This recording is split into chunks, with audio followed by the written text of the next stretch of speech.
What was your first memory? That's a question I've always found fascinating. Questions always seem to rouse my curiosity, but this kind of question seemed to top everything else.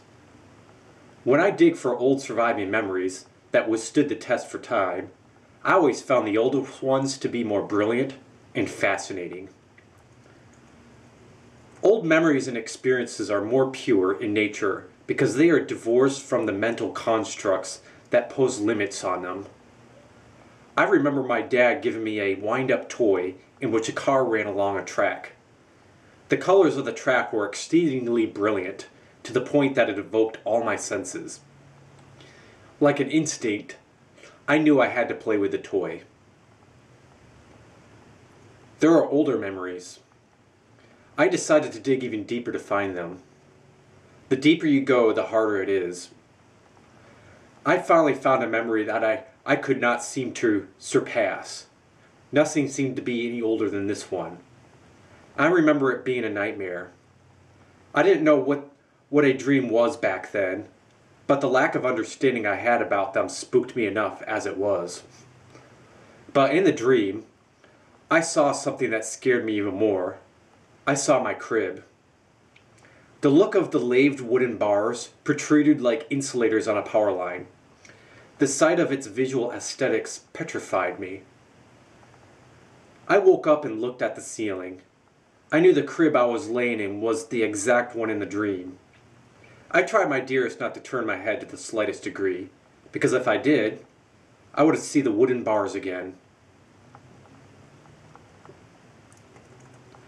My life all started out when I was born on the couch in my living room.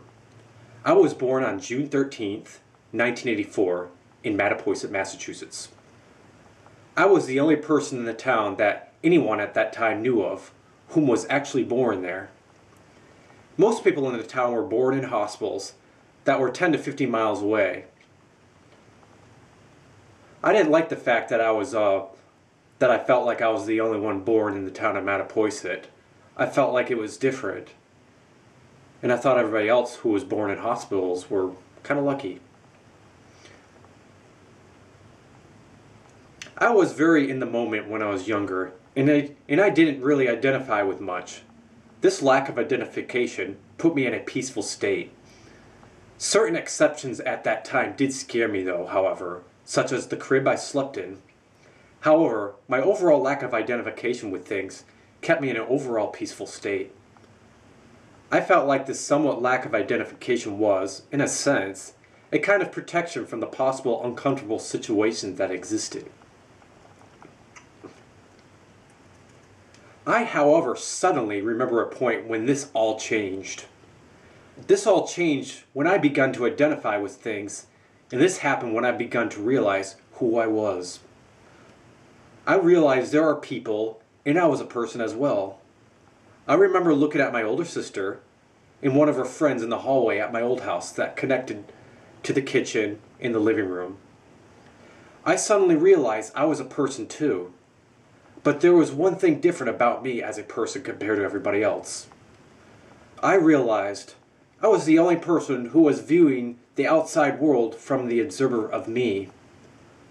I called this vast point of observation you.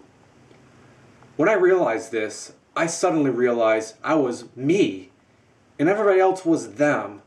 And for some reason, I thought everybody else was better than me. I didn't like this feeling because I wished I could feel better like the other people I was observing. I started to not like myself. My parents divorced when I was 3. I don't remember the specific time when they divorced. However, I do remember seeing my dad less.